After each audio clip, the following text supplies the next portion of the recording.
چلیے غربت کے بارے میں ایک بالکل نئے انداز سے سوچتے ہیں۔ یہ ایک سخت سوال ہے، پر ڈیٹا بتاتا ہے کہ غریب زیادہ قرض لیتے ہیں اور کم بچت کرتے ہیں۔ پہلے تو یہ سمجھا جاتا تھا کہ شاید غریب لوگوں میں ہی کوئی کمی ہے۔ بھارت میں کی گئی ایک تحقیق اس معاملے کو بالکل الگ نظر سے دیکھتی ہے۔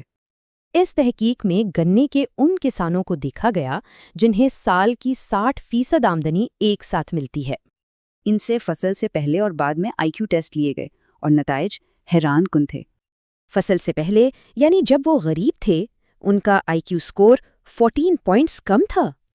یہ کمی اتنی ہی ہے جتنی پوری رات نہ سونے یا شراب نوشی سے آتی ہے۔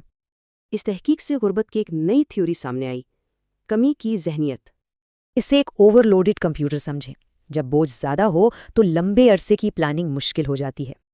مطلب غریب لوگ بے وقوف نہیں ہیں، بلکہ ان کے حالات ہی کچھ ایسے ہیں۔ جیسا کہ جارج آرویل نے کہا، غربت تو مستقبل کو ہی ختم کر دیتی ہے۔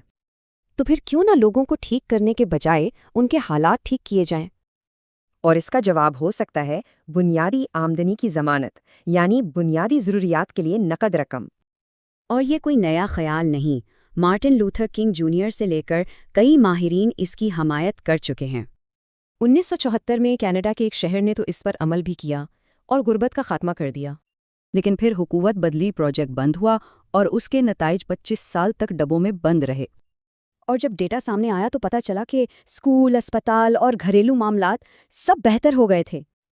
لیکن سب سے بڑا سوال، اس پر خرچہ کتنا آئے گا؟ پر پہلے غربت کی قیمت دیکھتے ہیں۔ امریکہ میں بچوں کی غربت کی لاگت $500 بلین ہے، جبکہ اسے ختم کرنے پر $175 بلین لگیں گے۔